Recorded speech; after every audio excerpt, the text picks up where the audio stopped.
Baru ada 24 orang. So should be DPR. Berapa orang kelas korang ni? Saya lupa dah. 39, sir. 39. So ramai yang tak ada. Ada yang mesti saya ada nak ambil license dan sebagainya. Korang kena tahu nanti. Sekarang mungkin korang tak rasa lagi lah. Nanti bila dah selalu ambil ataupun you tak datang kelas, dia akan efek pada you punya final. Final maksudnya tak boleh masuk dalam exam. Jadi kita doakanlah, mungkin ada masalah internet tu, kita doakan diorang dapat masuk kelas dengan segera. Yang tak nak masuk kelas disebabkan oleh faktor-faktor yang tak munasabah tu, kita doakan pintu hidayah dah terbuka lah. Okey, kita mulakan kelas kita dengan Ummul Kita Al-Fatihah. Bismillahirrahmanirrahim. Alhamdulillahirabbil alamin. Arrahmanirrahim. Maliki yaumiddin. Iyyaka na'budu wa iyyaka nasta'in. Ihdinas siratal mustaqim. Siratal ladzina an'amta 'alaihim ghairil maghdubi 'alaihim waladdallin. Amin. Allahumma aftah 'alaina hikmataka wanshur 'alaina min hazaini rahmatika ya arhamar rahimin. Rabbi shrah li sadri wa yassir li amri wahlul 'uqdatam min lisani yafqahu qawli. Okey, sebelum saya masuk topik 3, saya belum siap menanda korang punya kuis baru-baru ni. Tapi ada dua ke tiga pelajar yang saya tak boleh buka dokumen. Saya lupa, saya nak list down dia punya nombor pendaftaran untuk skema yang korang, bukan skema, jawapan yang korang hantar. Nanti saya akan rise up dekat dalam grup lah. InsyaAllah pada hari esok ke ataupun hari Sabtu. Okey. So kita recap sikit, kita dah masuk topik yang ketiga, di mana masa topik yang pertama, kalau korang pasang, kita baru masuk pengenalan.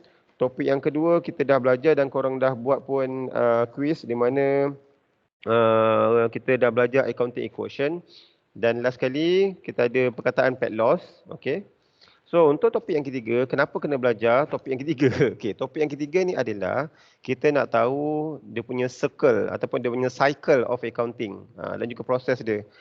Kalau contoh kita dapat, kita tengok dekat Maidin ataupun dekat mana-mana pasaraya, kita kena tahu macam mana kita nak rekod setiap bil yang terima, contohlah yang duduk kat kaunter yang jaga penerimaan barang. So pertama dia akan terima apa, barang bersama resit apa dan sebagainya. So yang tu yang akan korang belajar secara umum dalam topik 3. Topik 3 ni dia tak ada calculation tau. Dia just teori yang sangat-sangat mudah. Jadi kita boleh habiskan insya-Allah dalam masa yang kita dah janjilah 40 minit ataupun 1 jam. Alright, so accounting process and book of account. Okay, yang ni yang kita nak recap balik. Kita ada 4 fasa dalam accounting process. Classifying, kita nak mengenal pasti receipt dalam syarikat, dalam organisasi kita, invoice yang kita terima, cash bill, apakah dia nanti, credit notes pun ada kat bawah sekejap lagi. Dan bagaimanakah kita nak rekod, masuk fasa kedua, setiap dokumen yang kita terima, contohnya receipt, invoice, cash bill, credit notes, kita nak rekod kat mana? Dia ada nama dia journal. Yang tak ada basic account jangan risau, kita akan belajar from grass daripada bawah secara umum. So lepas recording kita akan buat summarizing. Ini lebih kepada untuk pembuatan keputusan kepada pihak syarikat. Dan last kali fasa keempat ada 2 level, analyzing dan interpreting. Ini pun kita dah go through pada minggu yang pertama. Minggu pertama, minggu kedua, okay, dalam topik yang pertama tu. Okay, ini secara kasar. Okay. Kalau ikutkan dia punya, korang punya buku, muka surat 38, dia ada step dia, business transaction. Business transaction ni ada source of document. Okay. Dia ada step lah, nombor 1, journalizing, masuk journal. And then kita dah masuk journal. Journal ni dia sebenarnya, dia just record. Record maksudnya kalau pembelian, okay, sales journal. Okay, sales journal. Dia ada tarikh kat sini. Okay, kepada siapa kita jual, berapa amount dia. Itu je, 3 kolom je. Senang je. Then daripada journal kita nak masuk kat ledger. Ledger ni yang saya kata ada accounting, debit, credit, ada balance baki awal kat mana. Then kita buat summarizing, kita jadikan dia baki setiap account. Dan hinggalah last sekali transaksinya adalah yang ini. Yang paling bawah ni, nombor 12. Prepare financial statement. Kita pun akan belajar benda ni. Dan last sekali paling penting, kita nak tahu kekuatan syarikat, kita mestilah membuat analisis dan juga interpreting. Sama ada keuangan, penyata keuangan yang kita buat tu, adakah dia menunjukkan kita rugi ke untung? Dan kalau rugi, apa yang kita nak buat? Dan kalau untung, apa lagi kita nak buat untuk memastikan syarikat ataupun organisasi kita berjalan lebih lama, beroperasi lebih lama dalam pembuatan keputusan. Okey. Accounting cycle ni yang saya dah yang saya dah beritahu tadi untuk proses dalam business transaction. Okey, nanti korang baca saja. Okey, ni secara umum dalam buku muka surat 39. Okey. Business transaction, kita terima satu dokumen yang tadi tiga item contoh, invoice apakah dia, sekejap lagi kat bawah ada. Receipt tu sekejap lagi, debit note, credit notes. And then kita akan masukkan dengan book of original entry ataupun day book.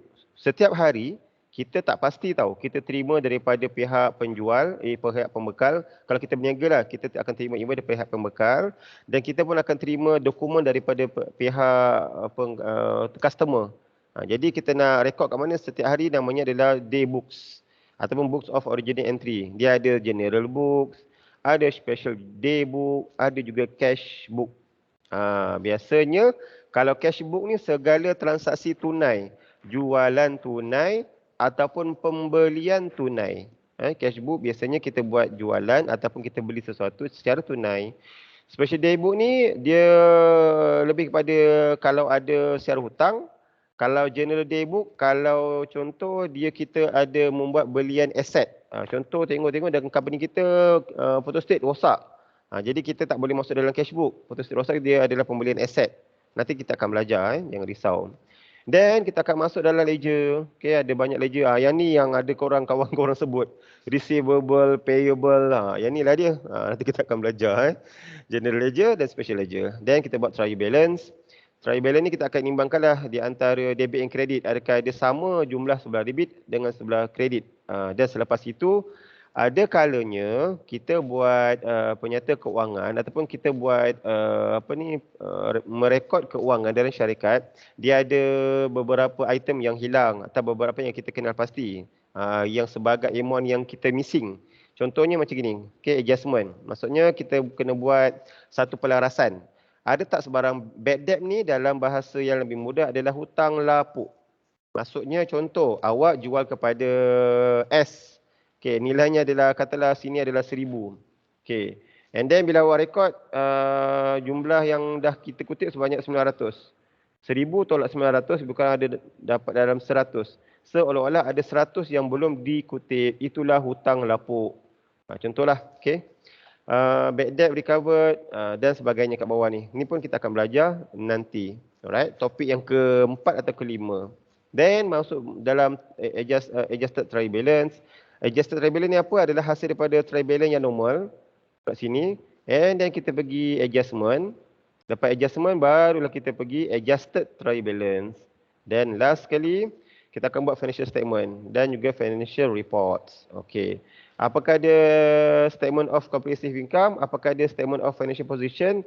Dalam, kalau korang belajar sekolah menengah, dekat sini ada kunci kira, statement of financial position. Dan saya pasti dan sangat yakin korang diajar menggunakan terma balance sheet sama juga. Okay, yang tak tahu jangan risau, kita akan belajar benda tu nanti. Alright, laju sikit yang ni. Okay, the importance of the source document used in the business. Kenapa penting kita nak buat dokumen tu, kita nak kumpul supaya dia sebagai bukti segala transaksi kita dalam syarikat, supaya nanti bila ada audit ataupun daripada LHDN ataupun SPRM, dia nak lihat adakah penjualan dan pembelian itu berlaku dalam keadaan yang jujur. Takut-takut ada di antara ahli syarikat kita ataupun pekerja kita yang songlap duit, yang tidak jujur. So benda tu dokumen kena ada lah. Okay, ada dua situasi kat sini, seolah-olahnya kita, this one kita kat sini, satu lagi kita kat sini. Okay. Situasi yang pertama ni adalah you as a seller, selling process. Awak sebagai penjual. Awak nak menjual barang kepada seseorang secara hutang contoh. Okay, you selling process. Bila you hantar barang, dia ada 3 dokumen secara umum. Apakah dia? Mungkin invoice. You hantar barang bersama satu dokumen yang dinamakan invoice. Apakah dia invoice? Satu kertas putih ataupun kertas warna kuning dan kadang-kadang ada kertas warna biru. Ikutlah kertas warna apa pun yang mana di dalamnya tercatat jumlah yang pertama tarikh, okay, tarikh bila you jual kepada si debtors ni, Saya namakan dengan A. Okay. And then item apa yang dibeli oleh A. And then berapa jumlah belian dia secara keseluruhan. Ataupun jumlah jualan awak kepada si A. Dan ada kalanya dia ada debit note dan credit note. Ini sebentar lagi ada kat bawah. And then katalah si A ni buat pembayaran. Bila dia dah hantar duit kepada awak sebagai penjual, awak wajib. Okay, yang pertama dia ni debtors, si A akan bayar secara cash ataupun menggunakan dia punya buku cek. Cek. So bila awak terima, awak kenalah buktikan dengan awak dah menerima dengan menggunakan receipt. Macam contoh korang lah, pergi bank. Korang bayar yuran politeknik kan. So bila dah bayar back in 200, yuran pengajian, so awak mesti kena simpan bukti supaya di masa akan datang dia tak menyusahkan awak. Contoh macam PA minta dia senarai, ni awak tak boleh daftar subjek, mungkin awak tak bayar lagi yuran dan sebagainya. So awak buktikan kat situ. SEM 1 insya-Allah tak ada masalah. Bila you dah melangkah ke senior, biasanya ada sedikit masalah lah. Okay. Then situasi kedua, you as a buyer, awak sebagai pembeli. Ini adalah creditors. Katalah awak berniaga kan. Awak nak beli barang-barang keperluan awak untuk perniagaan awak. Contoh awak buat barangan elektrik. So ada wire yang tak cukup. Dan awak beli secara hutang. So bila buying process sama juga. Penjual ataupun katalah awak beli secara hutang. So pembekal tu dia akan menjual secara hutang kepada awak. So dia akan sertakan dengan invoice. Dan ada kalanya akan wujud debit note dan credit note. Dua-dua ni dia lagi ke bawah. So sama juga. Bila awak buat pembayaran, awak hantar duit secara cash ataupun awak hantar cek kepada pihak penjual tersebut, awak akan menerima receipt. Ini secara common lah, maksudnya secara logik. Okey, macam tu. Okey, apakah dia serta item ni? Tadi ada perkataan invoice, ada credit notes, ada debit note, ada credit notes, ada receipt dan sebagainya. So, the function 3.2.1, the function of each the journals by sorting the above document into the following prime books. Okay, source dokumen, punca dokumen. Source dokumen ni adalah dokumen mana? Dokumen kuasa tu. Maksudnya jenis-jenis dokumen. Yang pertama invoice. Apakah ada invoice? Okay, invoice macam ni. Okay, invoice. Saya tunjukkan this one. Okay, nombor 1. Ni. Okay, invoice. Dia tak sharp dekat buku sebenarnya. Ini muka surat 42 invoice. Ini invoice. Okay, invoice. Apakah ada invoice? Use in credit transaction only. Issue by seller. Maksudnya, bila ada situasi jual beli secara hutang. Jadi dia akan wujud satu namanya adalah invoice. Dia akan hantar barang ataupun awak hantar barang bersama satu dokumen yang bernama invoice. So issue by seller. Biasanya penjual yang akan mengeluarkan invoice. Okay, nombor 2. Cash bill. Macam mana bentuk cash bill? Contoh, ada dekat buku korang ni. Sekejap, saya kecilkan sikit. Ni, cash bill. Maksudnya, this one cash atau memo bills. Okay, so, cash bill ni apa? Issue in cash transaction only. Dia ada dua. Invoice ni tadi, awak boleh buat dalam nota awak. Awak buat highlighter. Okay. So, awak highlightkan. Credit transaction. Kalau cash bill, ambil marker pen highlighter lain. Cash transactions. Macam tu. Okay, so cash bill use in cash transaction only. So issue by seller. Okay, dalam jual beli secara tunai. Okay, then tadi saya mention ada credit notes. Okay, apakah dia credit notes? Used to inform the buyer that his or her account has been credited with the stated amount. Usually issue when there is a return or when the price is overstated. Credit note ni wujud biasanya kita penjual mengeluarkan credit note untuk memberitahu pihak pembeli yang pertama duit dia telah pun diterima lah, ditolak. Okey. Yang kedua, kebiasaannya untuk credit note dikeluarkan oleh kita sebagai penjual bila mana ada pemulangan barang, pemulangan barang ataupun bila ada harga barang yang terlebih catat. Contoh kita masa peringkat pertama, peringkat awal kita jual. Harga dia mungkin 100 je. Tapi kita letakkan 120 dekat invoice tu. Baru kita sedar. Bila kita sedar, kita hantar satu credit notes. Mengatakan bahawa, sorry lah Ali. Aku hari tu dah tersalah letak harga. Sepatutnya harga 100. Tapi aku dah overstated. So credit note adalah function dia kita keluarkan. Bila ada pemulangan barang. Ataupun bila kita tahu kita jual barang tu terlebih catat. Sepatutnya harga dia lebih rendah daripada harga yang kita dah letakkan pada peringkat awal. Itu adalah credit notes. Okey, macam mana bentuk credit notes? Okey, macam ni.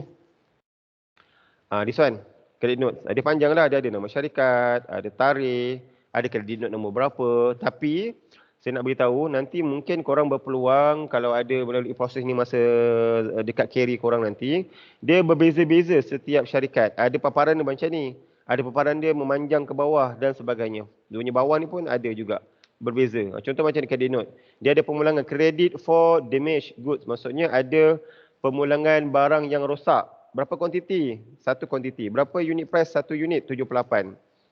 Dan juga ada diskaun lah. Biasanya kalau kita nak memenangi hati customer, kita akan meletakkan diskaun lagi supaya dia akan membeli kita di masa hadapan. Supaya dia ada wujud trust kat situ. Okay. Next one. Selain daripada credit notes, dia ada juga nama function dokumen adalah debit notes. Bila mana debit note ni? Okay, used to inform the buyer that his or her account has been debited with the stated amount. Yang ni maksudnya kat sini dia terkurang catat.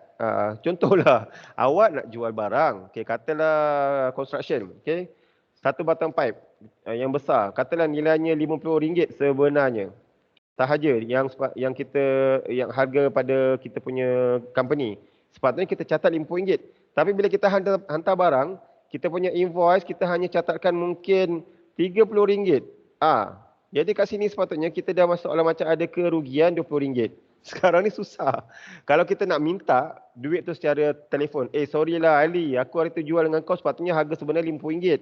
Engkau baru bayar RM30. Baik datang lagi RM20. Dia tak akan jadi macam tu. Okay, dalam account, dia ada satu istilah untuk minta duit lebihan yang sepatutnya kita dapat yang dinamakan sebagai debit note. So, apakah dia debit note? Used to inform the buyer that yang tadi kita sign in, dia baca usually issue when a sales price is understated. Apakah maksud understated? Terkurang catat. Macam ni tadi. Sales price dia sepatutnya RM50. Tapi kita catat dekat invoice tu masa hantar barang hanya RM30.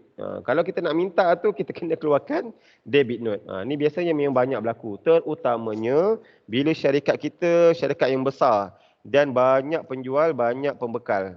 Okay. Contoh debit note. Okay. Debit note tadi nombor 4. Okay, this one. Ni ada debit note. Ni macam contoh company ni. Company ABC. Banyak yang terkurang catat. Tengok kat sini kalau kita jumlah dia. Dia ada nilai-nilai yang ni tak dapat nampak secara jelas. Sepatutnya dia akan nyatakan kat sini. Harga sebenar berapa, harga sepatutnya, harga yang telah dibayar oleh seseorang tu berapa. Jadi kita tahulah berapa jumlah sepatutnya yang dia kena bayar lagi. Itulah adalah debit notes. Okay, itu nombor 4. Okay, next one. Receipt. Okay. Issue by a receiver of payment to the payer for payment made by cash or check. Ini normal lah macam tadi lah korang bayar yuran poli kan. You adalah payer. So, bila you membayar, you maksudnya kena wajib dapat receipt. Sebagai bukti you buat pembayaran. Sama ada cash ataupun check. Itu adalah fungsi receipt. Dan apa lagi? Kita ada voucher. Voucher kebiasaannya ada banyak, tapi untuk account mungkin kita akan guna ataupun tidak, saya tak pasti nanti sebab buku ni buku baru. Bukan buku baru lah, maksudnya dibuat oleh orang lain. Jadi saya nak tengok nanti kat bawah, mungkin topik yang ke-4 ke 5 kita akan tengok sama digunakan ke tidak. Okey. Normally kita ada terma dia cash voucher dan juga payment voucher. Kalau korang dulu macam zaman sekolah kan, bila ada hari sukan sekolah, kita dapat voucher. Voucher tu maksudnya ada jumlah RM10, kita bayar kat cikgu tu RM10. Cikgu akan keluarkan dia macam tiket. Siapa yang berpeluang dulu naik bas ada tiket tu zaman dahulu kala. Dekat tiket tu dia akan tulis, dekat kertas tu. Dia ada, katalah tadi RM10, dia ada nilai RM1, RM2, RM3, RM5. Contoh. Jadi cukuplah RM10 dalam kertas tu. Kita akan pergilah kedai ke kedai untuk membeli barang. Tapi bukannya secara duit tunai yang ada pada kita. Kita gunakan voucher. Tapi voucher dalam ni, voucher apa? Okay, voucher yang dalam account yang korang akan belajar. Used when a payment has been made but a receipt is not given by a receiver of payment. Okay, when payment made by cash or when payment made by check. Ini adalah seolah-olah macam pembayaran lah, tapi dekat sini dia belum buat sebarang pembayaran. Dia akan keluarkan voucher dahulu. Seolah macam dia dah buat pembayaran pada kita. Nak lebih jelas nanti kan belajar dia punya transaksi dia. Yang sekarang ni tak nampak sangat voucher tu berfungsi macam mana. Okay, alright. Satu lagi dinamakan sebagai dokumen memos. Memo tu memo lah. Memo. Okay. Memo ni kebiasaannya, saya lupa nak tunjukkan voucher tadi. Okay. Voucher nombor 6. This one, payment voucher. Okay, bila dia sama ada dia buat pembayaran ke belum, kita keluarkan voucher. Okay, this one. Okay, nombor 7 tadi adalah memo. Okay, memo yang ni. Memo tak ada kot dalam ni. Memo tak ada. Saya rasa tak ada. Memo tak ada. Memo tu dia secara umum lah. Dia akan memberitahu dalam syarikat. Memo ni bukan jualan kepada pihak pembeli dan jukannya kita membeli daripada pihak pembekal. Memo ni sekadar maklumat dalaman syarikat untuk memberitahu. Okay, tengok Use as a notice when there is an increase in capital, drawings or other extraordinary event. Maksudnya dia akan beritahulah mungkin kepada pengurus-pengurus dalam syarikat, mungkin kepada CEO dalam syarikat ataupun dalam mesyuarat ahli lembaga pengarah syarikat. Dia akan keluarkan memo yang mengatakan kita ada pertambahan modal, kita ada mungkin ada buat pengambilan tunai, pengambilan barang-barangan ataupun apa-apa event yang extraordinary. Contoh korang membuat perniagaan katalah homestay. So bila homestay tu awak buat satu joint venture dengan hotel. Maksudnya sesiapa yang duduk hotel, dia akan layak dapat satu kupon diskaun mungkin 50% untuk duduk dekat homestay korang. Manakala korang pula akan keluarkan satu iklan, sesiapa yang duduk kat homestay kami, anda akan berpeluang duduk dekat hotel yang korang joint venture tu dengan mendapat percuma mungkin breakfast ataupun dinner kalau setiap kali duduk kat hotel tu. Jadi itu adalah antara contoh extraordinary event. Biasanya extraordinary event ni melibatkan pihak-pihak luar yang kita nak rasa nak buat joint venture. Contohlah macam Simplicity. Bila dia nak rancangan produk, dia akan buat dengan Sony, apa nama company saya tak ingat. Dia akan lancarkan dia punya lagu. Jadi Sony tu akan buat pelancaran lagu dia. Semasa buat pelancaran lagu, dia akan masukkan produk-produk yang akan dia blast. Macam itulah. Macam contoh sekarang ni Shopee. Banyak gila dia buat extraordinary event. Bersama contoh yang terbaru yang sebelum ni, Jackie Chan dan sebagainya lah. Okay, contoh. Okay, next one. Nombor 7. Cek bat. Okay, apakah dia? Ini adalah buku cek. Buku cek yang ni. Kalau korang tak dapat, tak ada pengalaman, dia macam inilah. Dia akan ada satu buku yang mana dia ada setiap buku tu dia ada banyak helaian macam ni. Contoh ni helaian pertama. Okay, ni adalah buku cek. Dekat sebelah kiri dan kanan ni adalah dua benda yang sama. Tapi di sebelah kanan ni kalau you nak buat pembayaran. Contoh macam sekarang kan. Saya besarkan sikit skrin. Awak nak membayar RM123.50 kepada syarikat telefon. Okay, pay the phone company limited. Okay, jumlah dia berapa banyak? Okay, tarikh berapa? So, cek ni korang akan, dia ada satu titik tau. Kalau nak tahu, okay, dalam buku cek dia ada garisan, titik. Garisan ni memang dia akan lekukkan supaya korang mudah koyak. Okay, so yang ini, yang panjang, awak akan serahkan kepada penerima tersebut, iaitu The Phone Company Limited. Manakala yang sebelah kiri ni korang simpan dalam buku cek supaya korang boleh audit. Jadi korang tahulah duit bulan ni buku cek kita, kalau kita keluarkan duit melalui cek, kita dah keluarkan duit kepada siapa. So tengok rekod kat sini. Yang sebelah kiri ni. Tarikh kena sama 3/8. Dekat sini pun 3/8. Siapa yang payee? Payee ni orang yang menerima pembayaran. Okay, The Phone Company Limited. Kena sama dengan nama yang dibayar. The Phone Company Limited. Berapa jumlahnya? Okay, RM123.50. So, mesti sama dengan jumlah yang ni. And then, siapa yang keluarkan cek ni? Kena pastikan tangan dia macam tu. Okay. Sorry, saya batuk kat mic pula. Alright. So, next. Okay, yang ni dah laju sangat buat penerangan. Sebenarnya cek bat ni ataupun buku cek, evidence that payment has been made by check. Segala apa pembayaran melalui cek. Right? Okay. So ni yang tadi.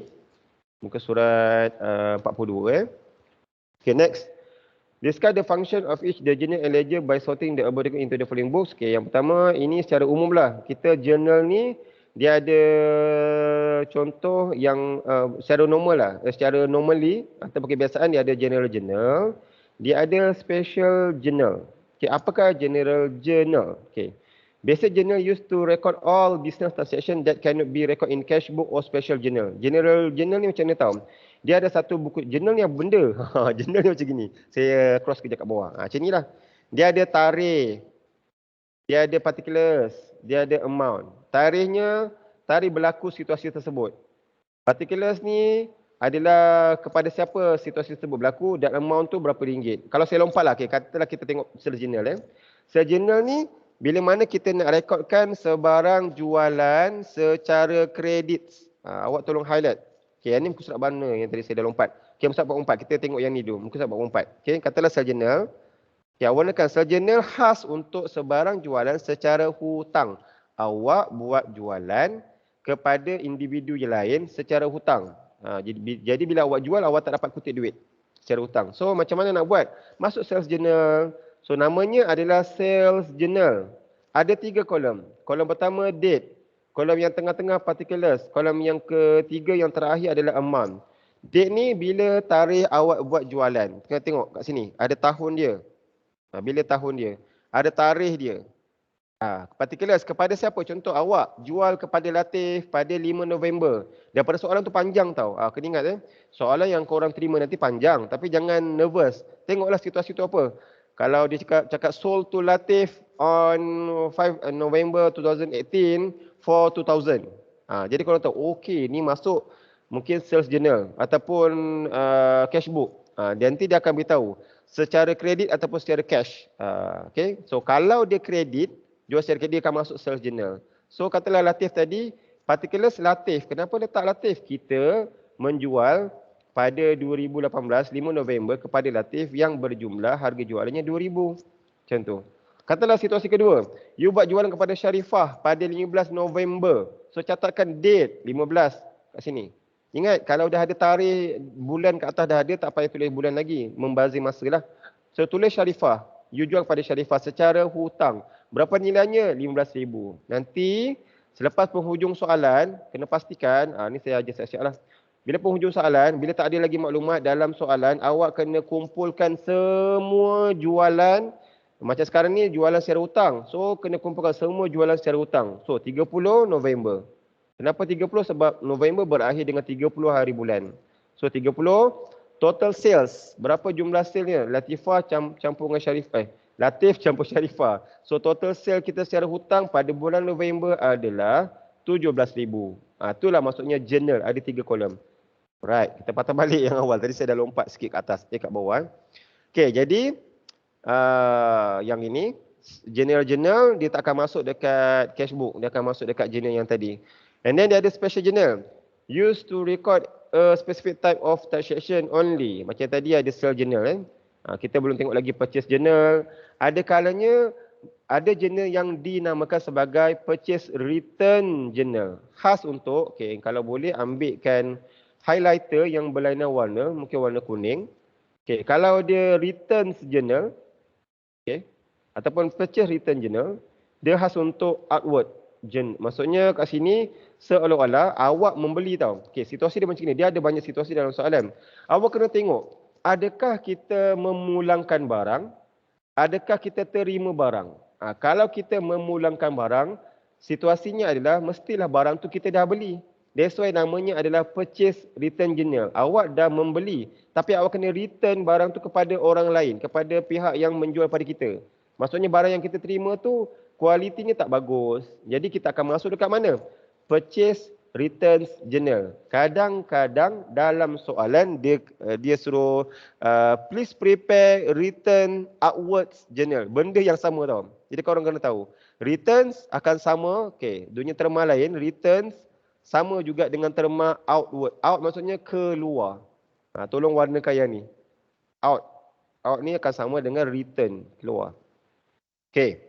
Satu lagi, yang bawah purchase return journal, warna hijau ni, dinamakan sebagai sales return journal. Awak membuat jualan, tetapi pihak yang menerima barang awak kata barang ni salah. Mungkin awak customer minta warna kuning tapi awak hantar warna hitam. Contoh kan.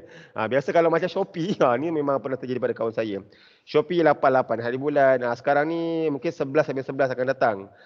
Dia pernah terjadi, dia beli, saya tengok beli apa tudung ke apa. Tapi warna dia berlainan. Dia minta tudung, fabriknya sama, coraknya sama, tapi dia punya base dia lain. Dia minta base putih, tapi yang datang base dia cream. Cream dengan putih seakan-akan macam sama kan. Tapi oleh kerana dia sangat particular, dia memulangkan barang. So saya katalah sebagai Shopee, saya dah jual kepada katalah Shikin.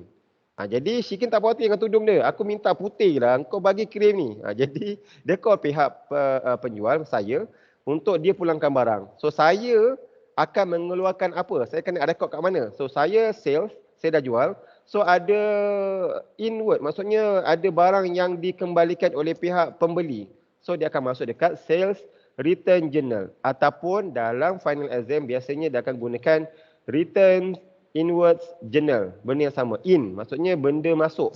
Barang masuk kepada kita, kepada pihak penjual. Kita nak rekod kat mana? So dia kena make record ada dua nama. Sales return journal or returns inwards journal. Benda tu benda yang samalah. Alright. Okay. Sekarang dia tak ada calculation tau. Bila nampak calculation, you akan lebih nampak. Sekarang kita baca teori je hari ni. Sampai 845. So, kena fit lah. Okay, nombor 3 Roman. Semua journal entries must be posted to the ledger or related account based on the double entry system. Double entry maksudnya catatan serentak. Kalau kita buat accounting, dia akan masuk sebelah debit dengan kredit. Macam tu lah. Okay. So, yang bawah ni korang boleh baca sendiri. Ini adalah fungsi-fungsi. Kalau purchase journal, dia sebenarnya terlibat dengan apa? Credit purchase. Kalau sales journal, dia terlibat dengan situasi apa? Credit sale of goods. Kalau return inwardnya, semua yang tadi. Okay, so ini just baca je lah. Okay, so yang kotak ni muka surat 43, just baca je. Okay, then kita nak tengok yang bawah. Kita try masuk untuk yang kolom ni. Secara umum saja.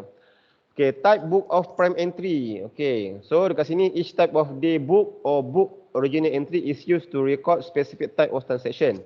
Then, type of book prime entry, dia ada special journal. To record, ambil highlighter. Ini penting. Okay, to record a specific type of transaction only.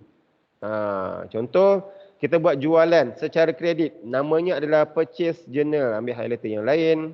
Korang kena pandai, kena selalu gunakan highlighter kot. Ataupun boleh highlight yang mana penting. So, yang pertama, purchase journal. So, fungsinya untuk apa? Untuk credit purchase only. Okay, jualan, pembelian secara hutang. Awak membeli barang-barang awak secara hutang. So, awak nak masuk ke mana? Awak akan masuk dekat purchase journal. Okay, jadi tengoklah tarikh. Awak beli barang daripada Yunus dengan Ahmad sepanjang bulan November ni. Secara hutang. Awak beli dengan Yunus berapa bulan? Katalah 8 November. Secara hutang. So, amount dia 8,000.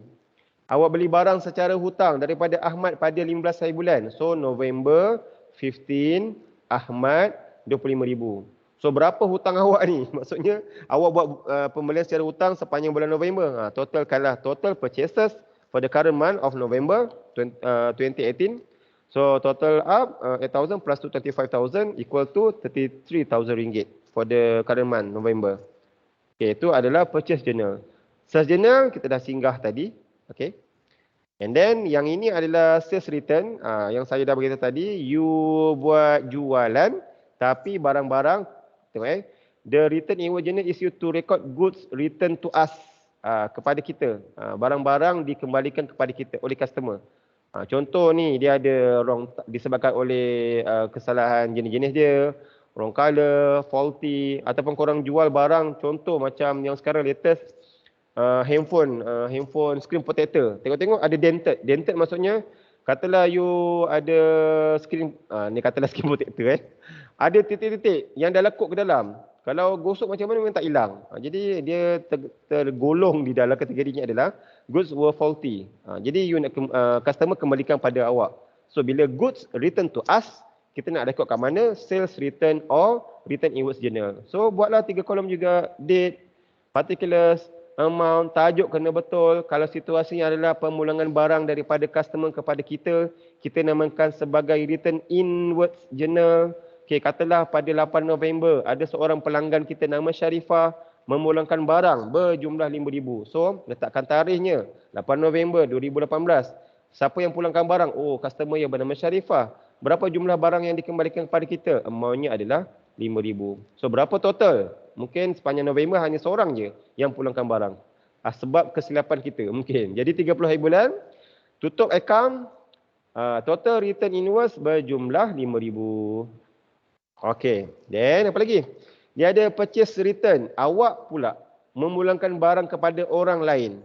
Okey, memulangkan barang kepada orang lain. Yang ni buy. Okey, goods return by us, oleh kita. Kita pulangkan barang kepada orang lain. Biasanya adalah suppliers. Okey, so apa nak buat? Dia akan masuk dekat purchase return or return inward journal, ni outwards, keluar. So sekali lagi dia ada 3 kolom, date, particulars, amount, tarikh jangan lupa dia ada return outward journal.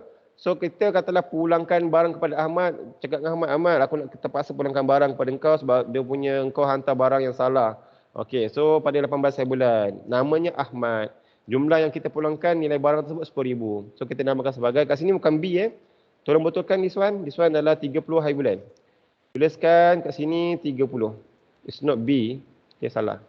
Okay, so 30 of November, total return in outwards for the current month, RM10,000. Macam tu. Okay. So, tadi kita dah belajar, kita ada special journal. Namanya adalah purchase journal, sales journal, return inwards journal dan return outwards journal. Okay, so ada journal yang dinamakan sebagai general journal. Yang tak boleh masuk ke mana. Dia bukannya melibatkan transaksi pembelian tunai, pembelian hutang, dia tak melibatkan transaksi jualan tunai ataupun jualan hutang, ataupun dia tak terlibat dengan transaksi pemulangan barang oleh customer ataupun oleh kita. So dia akan masuk dekat general journal. Okay. So general journal tu apa? Basic journal used to record all business transactions that cannot be recorded in cash book or special journal. Contoh yang pertama, the purchase and sales of fixed asset on credit. Awak tengok dekat sekarang di zaman pandemik ataupun endemik ni, ada banyak aset awak dalam syarikat yang tak digunakan secara penuh. Jadi awak nak jual aset tersebut. Bukan jualan barang niaga tau. Awak tengok, okey, contoh dalam saya berada dekat kelas. Budak tak ada ni, mungkin cakap dengan ketua jabatan, kita nak lego lah meja-meja ni. Buat apa meja banyak sangat, nak kena sapu dan sebagainya, banyak rosak. So, kalau awak jual barangan yang bukan barang niaga, kita akan masuk kat journal-journal. Contoh kat sini, fixed assets. On credits. Contoh. Kemudian dia ada 2 Roman sampai 4 Roman. Kita bagi, bukan, sampai 7 Roman ni. 6 Roman. Okay, increase in capital. Yang ni semua nanti kita akan belajar kemudian. Kalau sekiranya kita ada menambah modal, jadi kita akan masuk dekat journal-journal. Sebab, bila kita masukkan duit, ni duit lah ni, ke dalam syarikat, dia bukannya melibatkan transaksi sales. Dia bukan melibatkan transaksi purchase. Dan dia tidak melibatkan sebarang transaksi outward ataupun inward barang-barang. Dia melibatkan modal. So modal ni adalah lebih sesuai dimasukkan dalam journal-journal. Contoh macam kat bawah ni lah. Okay, contoh macam kat bawah. Okay. Kalau yang increase in capital yang ni okay, katalah kat sini awak membeli motor vehicle. Maksudnya mungkin barang niaga ataupun permintaan tinggi ni. Tapi barang-barang kita stuck dekat dalam gudang sebab tak ada lori ataupun tak ada kenderaan. Awak beli van daripada Tancing Motor. Ni Tancing Motors. So, dia kena debit. Bila debit maksudnya aset meningkat. Kalau korang ingat dekat dalam accounting equation, bila aset meningkat kita kena debitkan. Jadi motor vehicle, van lah tadi contoh. 50,000 dan kita akan kreditkan creditors. Mungkin kita akan beli secara kredit. Okay. Sebab kalau korang ingat asset yang persamaan perekonomian yang korang dah belajar, asset equal to liability plus owner equity. Okay. So asset meningkat kat sini 50k. So kat mana kita nak kontrakan kat sinilah 50k. Mungkin kita anggap pembelian kenderaan secara hutang. Okay. Transaksi lain mungkin awak mengambil barang-barang niaga untuk digunakan di rumah. Jadi debit drawings. Sebab apa debit? Awak dapat barang. Sebab tu dia debit. Debit drawing akan kreditkan purchases. Kenapa kreditkan purchases? Kita akan kurangkan nilai purchase tersebut. Okay. So nanti ni kita akan lebih banyak latihan dekat topik yang seterusnya.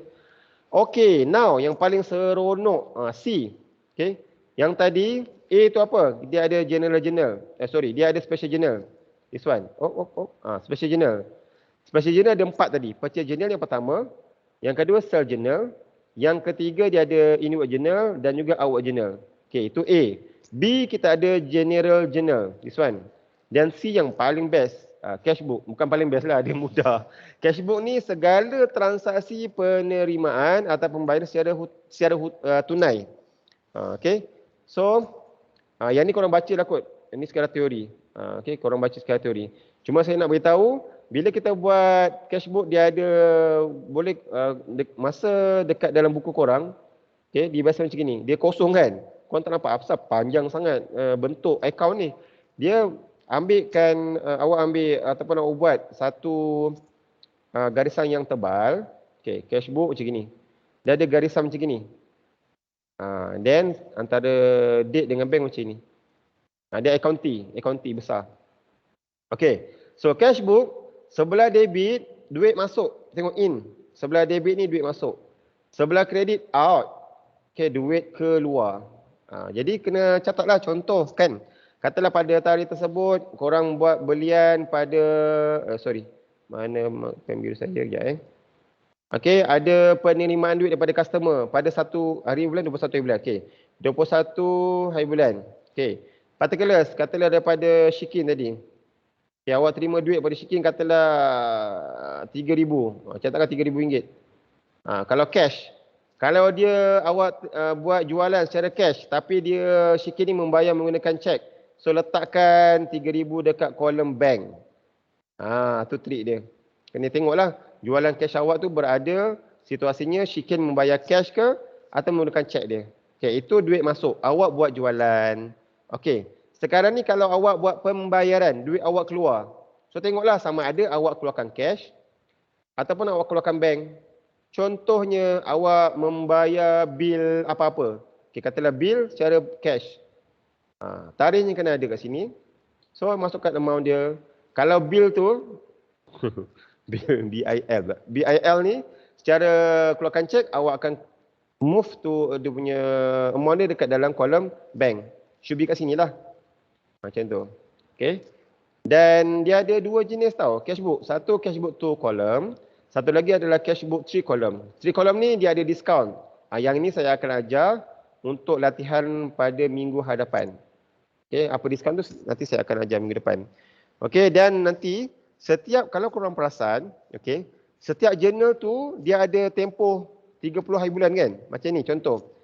Return outward journal 30 hari bulan. Setiap bulan kena tutup. Sama juga dengan cashbook. So bila cashbook ni dia akan tutup setiap hujung bulan. Katalah November berakhir dengan 30. So cashbook biasanya dia akan ada tarikh balance dia sebelah kredit.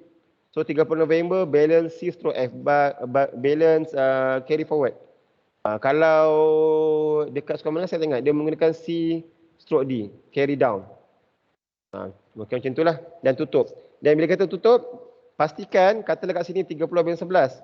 Awak kena buat kat sini 1 hari bulan 12. Balance BF, balance brought forward, maksudnya baki awal. Yang ni adalah baki akhir, yang sebelah sini adalah baki awal.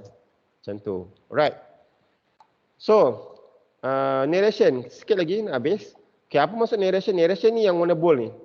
Ni kadang-kadang tak perlu buat pun dalam final exam, tapi mungkin kalau diminta supaya kita tahu, okey, katalah awak tarikh dah betul, debit credit dah betul, amount dah betul, tapi kita nak awak letakkan narration. Narration ni yang dalam bracket.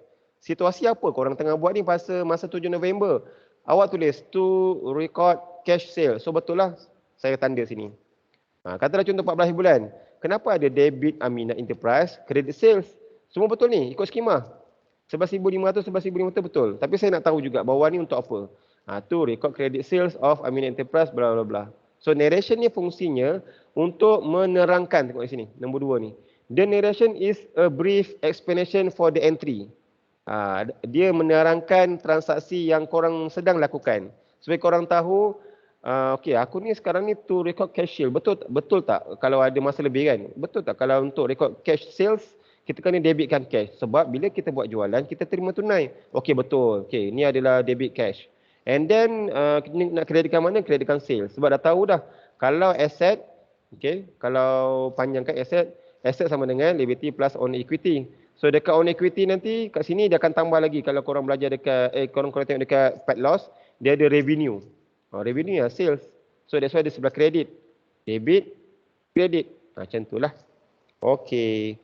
Next one, yang ini adalah sekadar nak diberitahu kepada korang, kalau korang terima contoh invoice receive, awak terima invoice, biasanya kita buat belian secara hutang.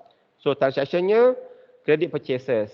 Nak masuk kat mana? Purchase journal. Kena ingat, kalau kita membuat secara cash, semuanya akan masuk dekat cash. Cash book, cash book, cash book, cash book.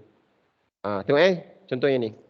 Okay, cash bill receive, cash bill issue, receipt receive, receipt issue, semuanya akan masuk dalam cash book. Ini korang akan ada apa akan experience benda ni pada next topics. Yang ni sekadar teori. Okay, so yang ni baca sendiri relationship between source document, transaction and book of prime entry sehinggalah dekat memo. Okay, sebab memo ni dia akan masuk dekat journal. Dia tak terlibat sebarang jualan dan sebagainya. Okay, so ledger. Okay, sikit lagi. Ledger ni saya akan KIV dulu. Dan subsidiary dan juga dia akan saya KIV dulu sebab dia akan lebih nampak. Kalau saya terangkan kan, dia tak nampak sebab korang tak ada amount yang korang boleh transfer kat mana account. Okay, so ledger ni kemudian dia akan ada accounting. Okay. Alright, so inilah exercise dia yang mungkin korang boleh buat. Okay, yang pernah ditanya dalam exam saya betul saya siap. Yang ni selalu ditanya dalam exam. Accounting cycle below. So korang tahulah source dokumen, lepas source dokumen apa, and then last kali apa. So benda-benda ni semua ada dalam buku korang. Okay, buku korang yang ni lah. Okay, yang ada cycle ke atas tadi. This one. Jadi lepas source dokumen, book of original entry, day book. So letaklah kat sini. Nombor 2. Nombor 3 apa? Nombor 4 apa? Nombor 4 tadi trial balance kan? Nombor 3 ni adalah ledger. So ini semua ada markah tau. Dia ada bukan ada 16 markah. 16 maksudnya nama dokumen satu. Contoh bawah dia satu. Dia ada contoh kan? Ni contoh-contoh ni. Contoh. Biasanya ada 16 markah. Nampak macam takkanlah sampai 16 tapi memang macam tu. Okey, korang letak dia punya susunan dia. Kena ikut susunan. Jangan salah letak pula contoh kan. Nombor 2 tadi apa? Nombor 2 tadi adalah book of original entry ataupun day books. Nombor 3 ledger. Tapi ledger awak buat kat sini. Nombor 2 nak awak letak ledger. Salah. Dah rugi dah markah kat situ.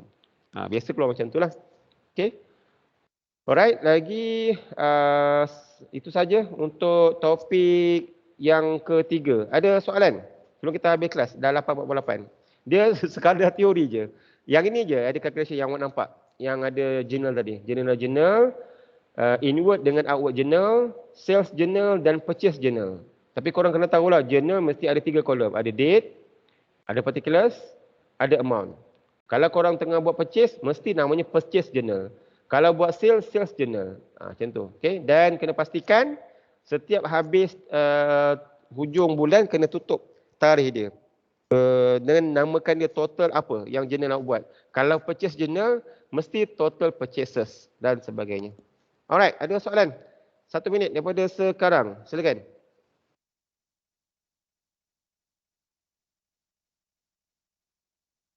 Tak ada, sir. Tak ada. Okey, alright. Kalau tak ada, itu saja. Tapi saya nak minta perhatian korang. Nak lebih mudah, lebih faham. Kalau korang tolong prepare sepanjang 2 hari ni. It's not 2 hari ni, maksudnya hari Sabtu dengan Ahad. Korang bacalah dulu topik yang seterusnya, iaitu topik 4. Supaya nanti bila kita buat calculation, korang tahu kenapa dia letak sebelah debit, kenapa letak sebelah kredit. Kita akan guna pakai banyak kita punya sifir kat bawah ni. Okay, kitab kat bawah ni. Nanti kita akan go through pada minggu hadapan. Baca dulu lah. Topik 4 boleh baca mudah dan juga topik 5. Okay, kita akan go through serentak nanti minggu depan. Alright, so kalau tak ada itu saja dan saya pesan lagi sekali untuk attendance, so korang kena hati-hati sekarang ni tengok dekat dalam attendance yang saya tunjuk ni. Dalam senarai ada 35 orang. Campur saya 36 lah. So ada lebih kurang 5 orang tak datang. So 5 orang tu diberikan kosong lah attendance. Dan untuk pengetahuan korang, setiap kali korang masuk keluar dalam platform, dia akan ada attendance dekat saya punya dekat saya punya platform MS Team. So setiap orang ni dia akan kita akan tahu dia masuk pukul berapa. So yang masuk dalam kelas pun korang kena hati-hati tau. Hati-hati maksudnya ada kalanya korang masuk lambat. So bila masuk lambat, katalah masuk selepas 1 jam, itu pun akan dikira secara automatic by system. So korang kena berhati-hati macam ni kan tadi kan. Okay. So saya buka sekejap saya tunjukkan sekejap lah macam mana sistem ni generate korang punya attendance. Dia tak penuh. Okay, dia tengah running sebab belum habis kelas lagi. Macam ni contoh Haziq, dia masuk, dia tak keluar habis ni. Dia masuk 7.51. Dan dia ada in out ni sepatutnya. Kalau dia keluar dan sebagainya. Macam tu, right? Okey, itu sahaja kelas untuk hari ini. Kalau tak ada soalan, hopefully korang faham dan dapat bersedia untuk minggu depan. Terima kasih. Assalamualaikum. Thank you.